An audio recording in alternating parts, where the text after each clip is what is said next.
Right, well, what to say about that, man? It's not a positive result. That's one thing that I have to get out there right at the start. It feels good, it feels positive because, you know, we were looking at a defeat at home after leading 1-0. But, you know, even though a last minute goal usually, you know, last second goal, in fact, usually you leave there feeling somewhat relieved or whatever. I can't be happy with that. At home against Palace, we should be doing better than that, and I'm disappointed. We started well, we ended well, but for large parts of that game, in between the two goals, Palace were the better team. And you know, they'll be leaving here a lot more sad than Arsenal fans tonight, but the reality is, Arsenal at home against Palace, we should be gutted that we drew that game. I looked at the league table before the start of this game and I thought to myself, if we do manage to get 3 points here, then, you know, we're in the mix. We're not that far off of a lot of teams that you'd think are having a much better season than us. But see, that's the problem. That's the thing that I find that Arsenal fans are always doing. We're always looking at the table and counting 3 points before we actually earn the 3 points. That's what I was doing today, and it's forever that story. There's no point doing it because ultimately we're not the sort of killer team, we're not the sort of ruthless team that goes and converts those games in hand into 3 points. And there's a reason why on Saturday, when I saw United get beaten by Leicester 4-2, I didn't open my mouth. Obviously I was tempted, but I couldn't mock them because I didn't have any faith in my own team to get the job done. And that's why, you know, I just kind of feel like when we scored the first goal, AUBAMEYANG, brilliant reactions, and Pepe did well. You know, he retrieved a really overhit corner, played a nice little 1-2 with Tomiyasu, I think it was, made the keeper work, forced the issue, and, you know, AUBAMEYANG then gets the goal. But the fact of the matter is, I thought to myself at the time that kind of masked the way we were playing. You know, did we really deserve the goal? Had really created a lot. We found ourselves 1-0 up, almost fortunately. And then as the game continued, it was just absolutely crystal clear that Crystal Palace were better set up. Crystal Palace were winning the midfield battle. And there were two midfield managers out there. The better midfielder was the better performer in the game as well. You know, Patrick Vieira won that midfield battle against Mikel Arteta. It's what you'd expect if they were both on the pitch. But he also did the job in the midfield battle as a manager. So I felt like we were fortunate, and, you know, going into half-time, I kind of thought to myself, we're very lucky. And I was nervous. At half-time, I was chatting to a couple of guys and I said, I'm nervous because the way Palace are playing, how much longer can we get away with it for? And I also said that it seems like what we need to do, even though I liked Arteta's ambition to only play Partey and then kind of go a bit more attacking compared to the lineup against Brighton, where there were two sort of like anchor midfielders in there. I did like that, but clearly it didn't work. So obviously I'm unhappy that Saka had to go off. I hope he's okay and it's just precautionary. But when Saka went off and Lokonga came on, I really thought, okay, look, hopefully that shores up the midfield.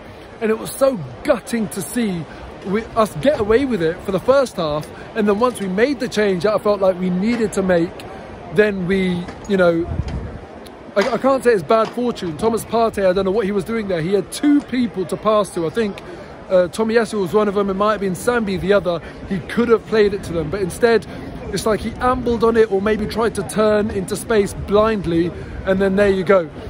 And yeah, lost the ball. And then from then on, Benteke, you know, running at a defender that can't really do much, and he found a really tidy finish. So I was really gutted that we didn't have time to get used to the new system with the sub, and instead we found ourselves 1-0, and that just, you know, that just helped Palace. They grew into the game and they got better as the game went along, really. And then for their second goal, this time it was the guy that came on that I thought was going to shore up the midfield. Not to say that I thought he had a bad game or anything, but that moment where Sambi slipped, made the mistake, and then they go and score again. On both goals, I'm not going to blame Ramsdale much. You know, one of them, Benteke's found the corner, and then Edouard, I mean, he hammered that in off the underside of the bar. Difficult to really criticise him too much, but just two sloppy mistakes. But I feel like, in a way, maybe that was a reflection of our midfield performance. Two of our midfielders with sloppy mistakes, and it was a sloppy performance in midfield overall. And I have to ask myself, who was sort of our best midfielder, who was our best attacker. There was no one that impressed me today. I thought Pepe started off brightly, but boy, he got worse as the game went along. And, you know, he needs to be able to pick his moments a little bit more. He needs to know, when should I try that nutmeg? When should I just do something simple? And yeah, you know, I felt like he still hasn't figured that out in this league.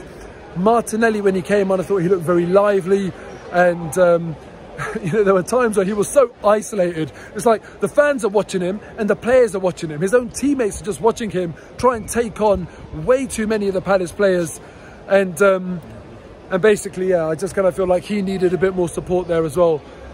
Lacazette, though, I have to have a special word for him, because when he came on, he obviously came on very pumped. Within like about 30 seconds, he was getting the crowd pumped. He was really pushing for the crowd to respond. And the crowd were flat today. I can't even blame the crowd, because the performance was flat. But he came on and I felt like he got the crowd pumped up a little bit. And I'm really, really happy for him that he got the goal, because look, you know, with AUBAMEYANG scoring the goal, you have to think to yourself, when is he going to get on the pitch? Just give me 1 second, please. We need to do ourselves. And basically, yeah, you know, I'm glad for him that he got the goal. And like, what a time to get it. And we needed that. We desperately needed that. But you know what? I have to say as well, I was gutted when Kieran Tierney hit the bar, because when he hit the bar, that was our chance to somehow win the game gone. That needed to go in to set up that last chance that I hoped and that I thought we'd get to be the winner. Instead, he hit the bar agonizingly close, and it was Lacazette that finally got that last chance, but it was the equaliser rather than the winner. So look, 2 points dropped as far as I'm concerned, even though it looked like it was going to be no points. Gutted. The chance to get back into the mix and properly, you know, in touching distance to some of the teams that we want to compete against, it was gone. I think Vieira furthered his reputation today. Heartbreak for him, because points dropped for him last minute against Brighton. Points dropped for him last minute against Arsenal. But he enhanced his reputation. And for me, Arteta outcome all the questions again, you know, because simply wasn't good enough for our Arsenal performance at home against Palace. I want to know how you guys feel about Mikel Arteta. We can't keep on, you know, toing and throwing with him. You know, we need a strong opinion on him, in my opinion. You can't just, after a victory, say, yeah, you know, keep the faith, trust the process, and then after a performance like this, a defeat or a draw, you then turn around and say, you know, he's not the man for the job. For me, I've never been convinced that long-term he's the man for the job, but I want to know what you guys think. So put it in the comments below. Not just Arteta in or Arteta out. Let me know what you think of him. Is he the long-term answer at this club? See you next time.